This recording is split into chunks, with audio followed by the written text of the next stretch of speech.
L'histoire commence dans le futur avec des vaisseaux de guerre flottant dans l'espace. Soudain, ils détectent l'ouverture d'un portail de distorsion devant eux. Ils sont surpris que l'ennemi tente de se téléporter aussi près. L'ingénieur du vaisseau remarque que les coordonnées du saut sont bien trop proches. Le portail apparaît juste devant eux, et une seule armure mobile en émerge. Ils reconnaissent immédiatement le chevalier noir du comte pilleur. Pris de panique, ils ouvrent le feu sur lui. Mais le titan noir esquive tous leurs tirs avec une aisance déconcertante et détruit le vaisseau amiral d'un seul coup de poing.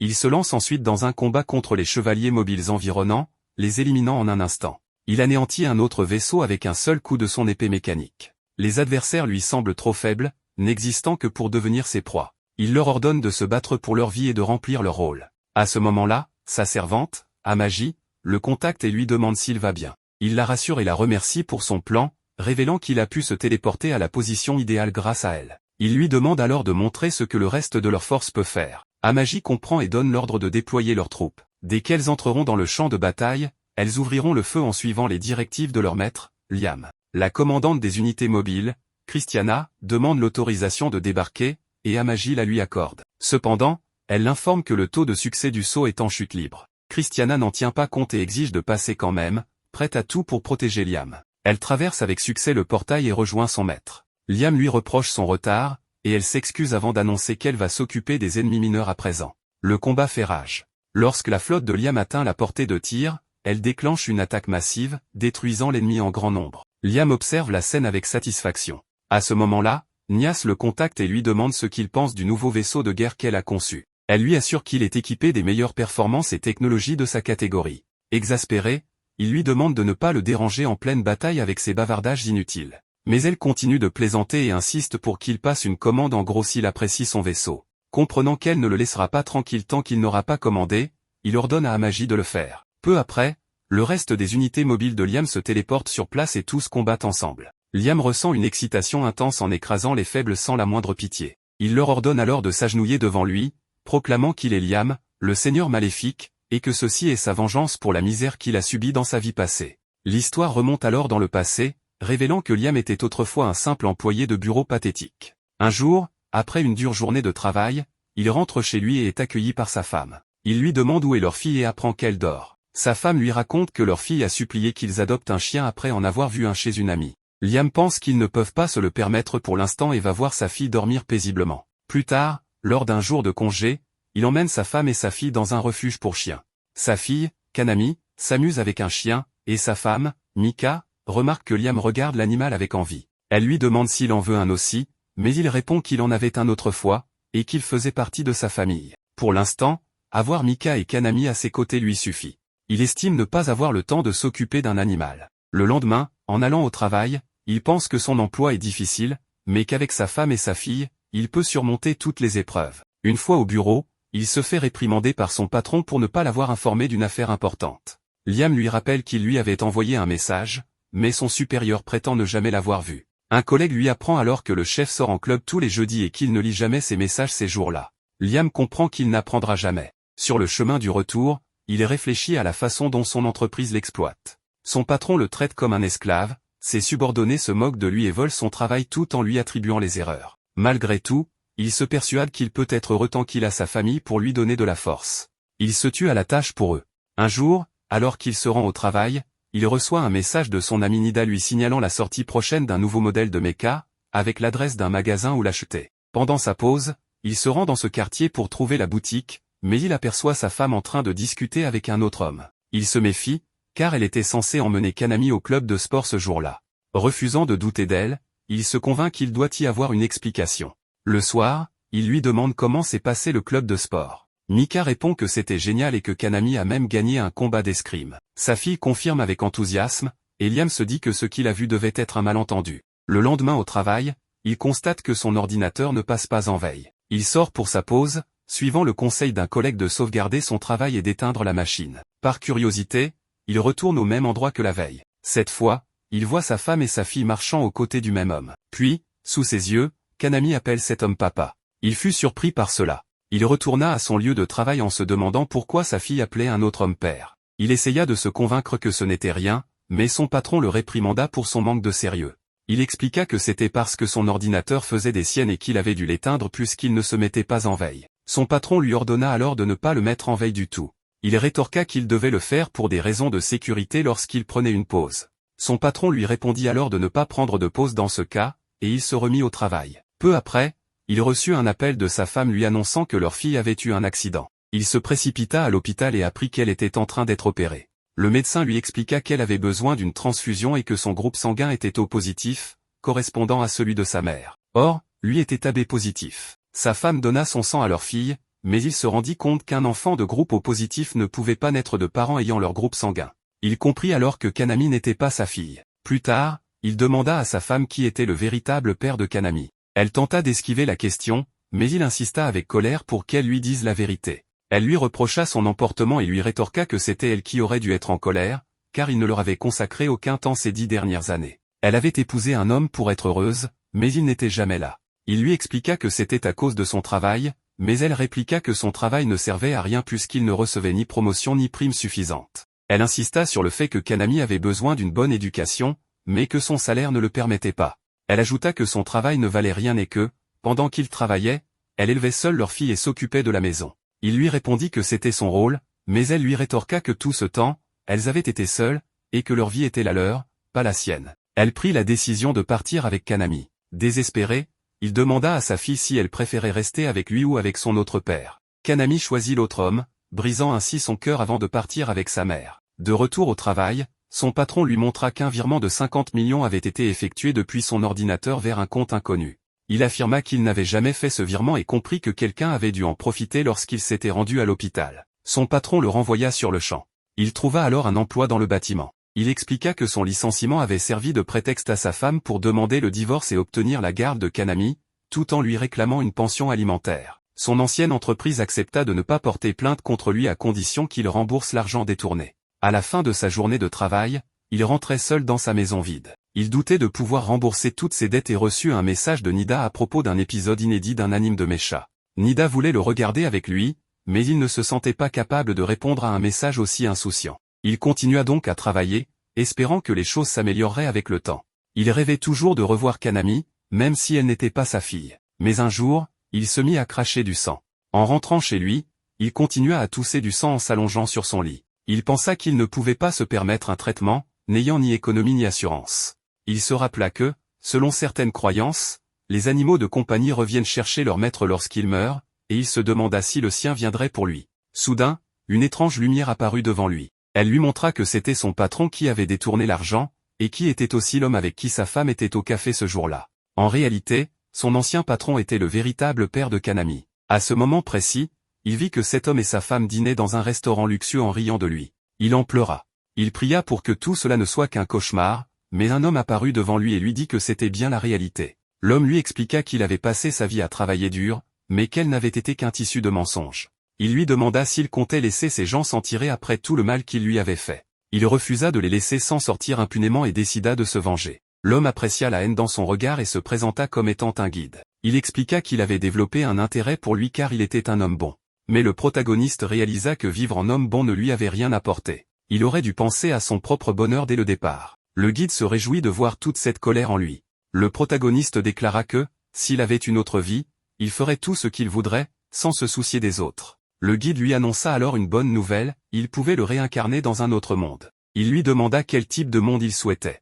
Il choisit un monde avec des robots et de la magie, car il avait toujours aimé les histoires de mecha. Le guide lui expliqua que ce monde était gouverné par des nobles et des rois et lui proposa de le réincarner en comte, dirigeant une planète. Cette perspective réjouit le protagoniste, qui signa un contrat avec le guide. Il fut alors transporté dans l'autre monde, décidé à ne plus jamais sacrifier son propre bonheur. L'histoire revient ensuite au présent, où nous découvrons que notre protagoniste s'est réincarné en un garçon nommé Liam, vivant dans le système Arcaio. Il a actuellement 5 ans et explique qu'il est le fils unique du souverain de ce système, le comte Banfield. Il réside sur la planète Hydra. Lorsqu'il rentre chez lui, sa mère le félicite pour son 5e anniversaire et lui annonce qu'elle a un cadeau spécial pour lui. Ensemble, ils se rendent dans une autre pièce où Liam découvre un immense paquet cadeau. En le déballant, il trouve à l'intérieur une petite boîte suspendue. Sa mère lui explique qu'il s'agit d'une commande pour un robot doté d'une intelligence artificielle. Dès qu'il prend la boîte, il aperçoit des échantillons d'yeux et sa mère lui dit qu'il peut personnaliser chaque partie du robot selon ses goûts et ses besoins. En parcourant les options de personnalisation, il se rend compte qu'il peut également modifier d'autres parties du robot, y compris certains détails anatomiques qui le mettent mal à l'aise. Sa mère le rassure en lui disant que ces éléments ne seront présents que s'il les sélectionne. Elle l'exhorte à bien choisir, car il pourrait le regretter plus tard. Son père arrive alors et lui annonce qu'il lui a également préparé un cadeau, il va lui céder son domaine ainsi que tout ce qu'il contient. Liam réalise avec stupeur qu'il va devenir comte. Son père confirme et ajoute que lui et sa mère iront vivre sur la planète impériale après lui avoir tout légué, afin qu'il puisse gérer ses terres en toute autonomie. Il lui demande de leur envoyer une allocation pour vivre paisiblement, ce à quoi Liam consent avant de signer un document officialisant son nouveau titre. Ses parents, ravis, le proclament comte du domaine avant de partir immédiatement, lui laissant son robot IA pour s'occuper de lui. Liam est stupéfait d'avoir acquis autant de pouvoir et d'influence en un instant. Il repense à sa vie passée, où il s'est senti exploité. Cette fois-ci, il décide de devenir un seigneur maléfique qui exploitera ses sujets. Il remercie le guide, car tout cela est possible grâce à lui. Pendant ce temps, dans son ancien monde, on retrouve le guide assis près de son cadavre. Il commente que des personnes aussi malchanceuses que lui sont monnaie courante et rit de son désespoir, espérant tirer encore plus de divertissement de sa femme. La scène se déplace ensuite vers la femme du protagoniste, qui se trouve dans un restaurant avec son patron. Elle ne ressent aucune tristesse pour son mari décédé et estime même qu'elle mérite de la compassion pour avoir perdu des années à ses côtés. Elle demande à son patron ce qui va se passer pour eux, mais à ce moment-là, des policiers entrent pour arrêter le patron, l'accusant de détournement de fonds et d'avoir fait porter le chapeau à quelqu'un d'autre. Il est arrêté sous ses yeux, la laissant abasourdie sur son avenir incertain. Le guide déclare qu'elle ne goûtera plus jamais au bonheur et qu'elle est désormais seule, car l'homme qu'il aimait est mort. Le guide revient ensuite près du cadavre du protagoniste, se réjouissant de devoir guider son âme. Il sait qu'une fois que ce dernier comprendra la situation, il sera trop tard. Il pleurera, envahi par l'injustice et la haine, et toute cette négativité nourrira le guide. Il explique que la durée de vie dans l'autre monde est bien plus longue, ce qui signifie que le protagoniste souffrira plus longtemps, offrant ainsi au guide un divertissement sans fin. Puis, il disparaît à travers une porte, poursuivi par un esprit animal. Dans le Nouveau Monde, nous assistons à une attaque de pirates de l'espace contre un vaisseau appartenant à Liébé. Cependant, l'équipage riposte sous le commandement de la princesse chevalier de Liébé, Christiana, première princesse du Saint-Royaume de Liébé. Elle abat à un les chevaliers mobiles ennemis, tandis que son équipage parvient à éliminer une grande partie de l'armée des bandits, les forçant à battre en retraite. Malgré cela, les troupes royales poursuivent les pirates pour s'assurer qu'ils ne reviendront jamais menacer leur royaume. La scène revient ensuite à Liam, qui reçoit enfin sa domestique IA. Il remarque qu'elle est emballée comme un modèle de méca et se demande si c'est normal. Son majordome lui explique que oui, car cela garantit une protection optimale grâce à un champ de stase. Liam cherche à savoir comment ouvrir l'emballage, et son majordome lui dit qu'il est sécurisé par un système nécessitant ses données biométriques. D'un simple toucher, Liam active le mécanisme et découvre sa domestique IA, nommée Amy. Son majordome lui explique qu'elle sera son aide personnelle à plein temps et nécessitera un entretien hebdomadaire de 2 heures. Il ajoute qu'elle sera entièrement à son service, tout le temps.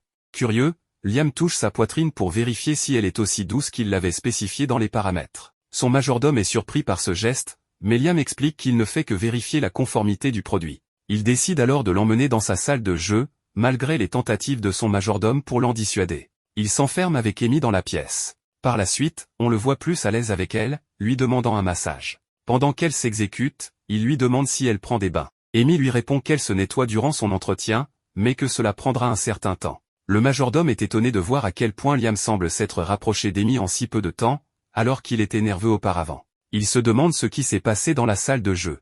Liam lui dit de ne pas s'en inquiéter et lui rappelle qu'il a peut-être 5 ans physiquement, mais qu'il a l'esprit d'un homme de 36 ans. Le majordome lui rétorque qu'un homme de 36 ans reste un enfant à ses yeux. Amaji intervient pour expliquer que, dans l'Empire, l'âge adulte est fixé à 50 ans et que la plupart des gens vivent jusqu'à 100 ans avant d'être considérés comme adultes. Elle ajoute qu'il est courant que les individus vivent entre 500 et 600 ans.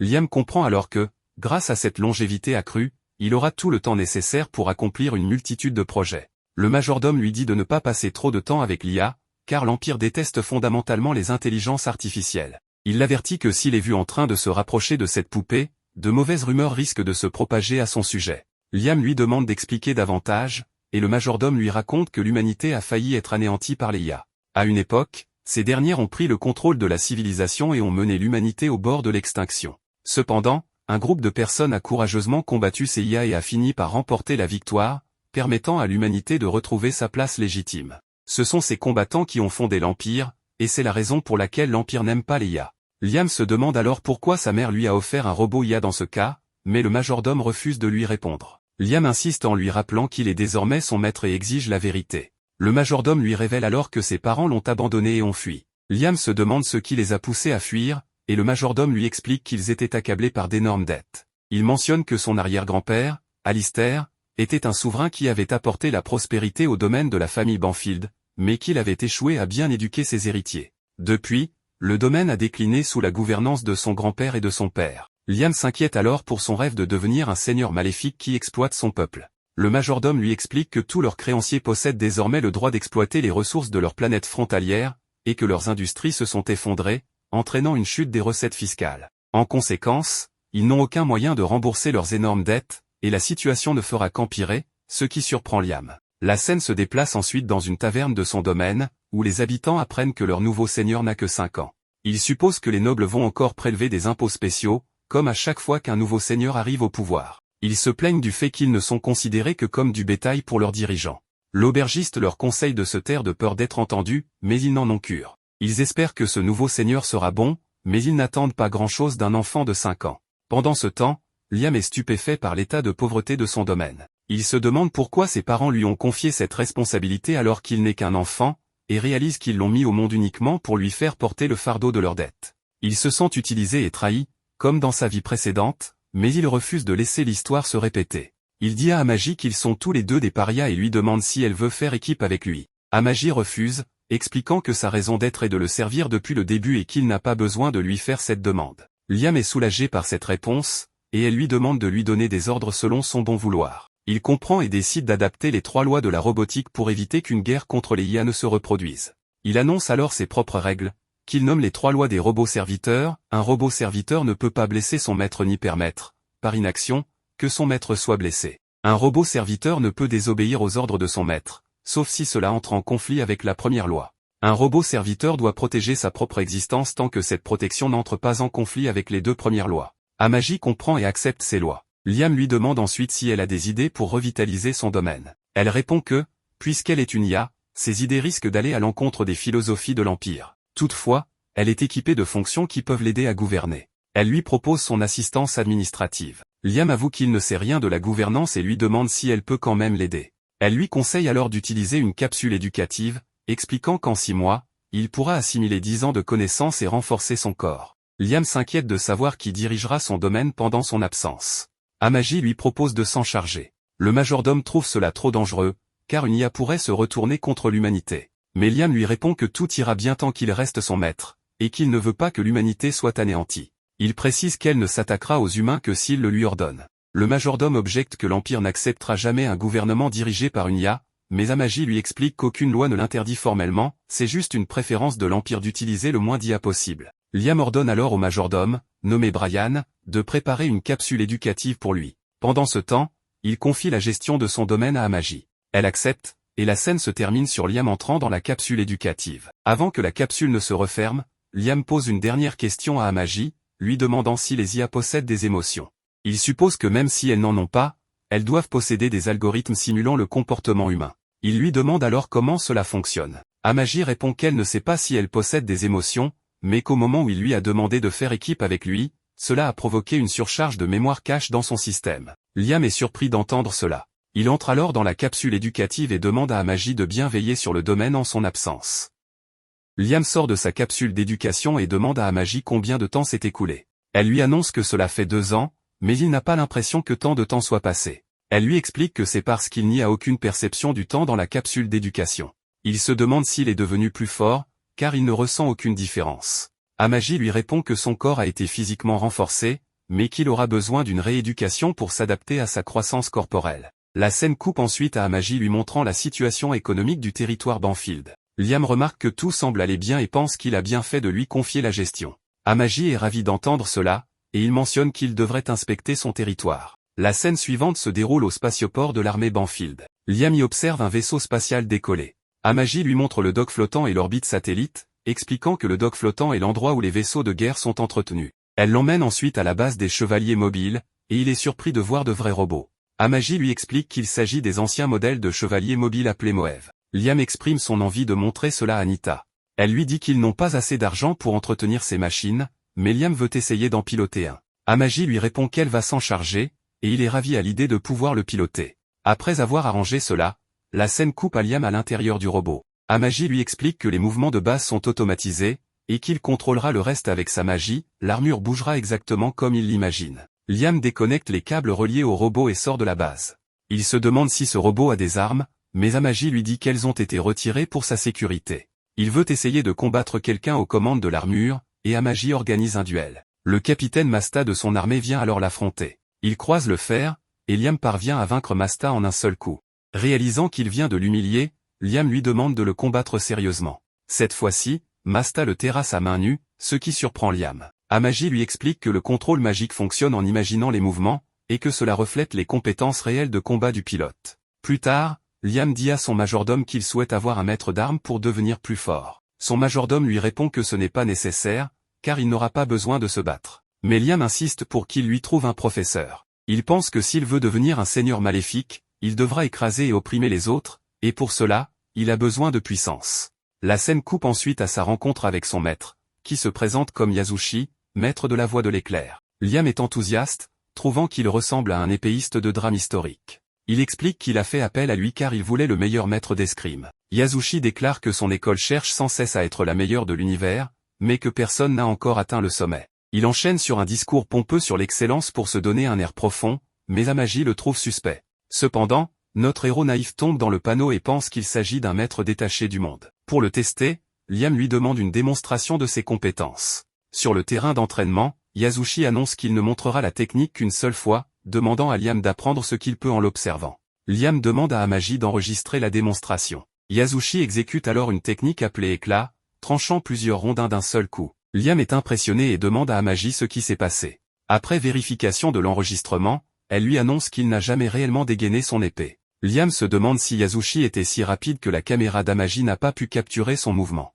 Il lui demande de faire de lui son disciple, et Yasushi accepte. Plus tard, dans la nuit, Yasushi retourne sur le terrain d'entraînement et révèle qu'il a simplement utilisé une astuce pour tromper Liam, les rondins étaient coupés dès le début. Il n'en revient pas de voir à quel point Liam a été facile à duper. Ailleurs, la scène coupe à la princesse Christiana qui est venue négocier la paix avec le chef des bandits qui les ont attaqués plus tôt. Ce dernier, nommé Gauze, est surpris de voir qu'elle ne montre aucun signe de peur. Christiana lui demande de faire attention, car si quelque chose lui arrivait, la flotte de l'Alliance les écraserait. Cependant, Gauze lui révèle qu'il est en réalité celui qui a fait venir l'Alliance ici. La princesse reçoit alors un appel de sa planète natale, Mysteria, et apprend qu'une flotte de vaisseaux pirates s'approche. Gauze lui explique que l'Alliance n'est pas vraiment de leur côté, car certains de ses membres n'aiment pas leur pays. La flotte de l'Alliance pointe alors ses armes vers son vaisseau. Gauze révèle que convaincre l'Alliance lui a pris du temps, mais qu'au final, tout est une question d'argent. Il lui dit de l'écouter si elle tient à sa planète. La scène revient à Liam s'entraînant avec son maître. 3 ans se sont écoulés depuis qu'il a commencé son apprentissage.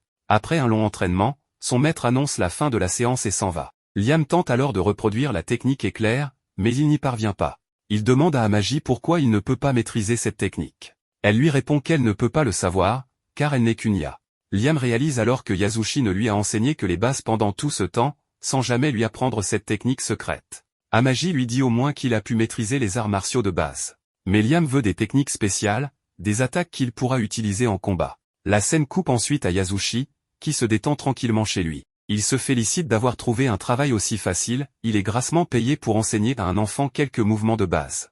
Il n'en revient pas que Liam n'ait toujours pas compris que la technique éclair était une simple arnaque. Il espère que cette situation pourra durer éternellement. Liam vient alors lui rendre visite, et Yasushi cache rapidement son manga pour reprendre son air sérieux de maître d'armes. Liam lui dit qu'il veut apprendre la véritable technique éclair, mais Yasushi l'exclut immédiatement de son école. Il lui rappelle qu'il lui avait dit qu'il ne montrerait cette technique qu'une seule fois et qu'il devait l'assimiler à ce moment-là. Il ajoute que si Liam est insatisfait, alors il ne mérite pas d'être son disciple. Liam s'excuse et supplie son maître de lui pardonner son erreur, lui demandant de ne pas le renvoyer. Yasushi décide alors de lui laisser une seconde chance, admettant qu'il a peut-être été un peu trop dur. Toutefois, il avertit Liam que ce genre de comportement ne sera plus toléré à l'avenir. Liam quitte les lieux, et Yasushi s'apprête à déguster un paquet de chips. Mais Liam revient immédiatement, ce qui le force à reprendre son masque de professeur sérieux.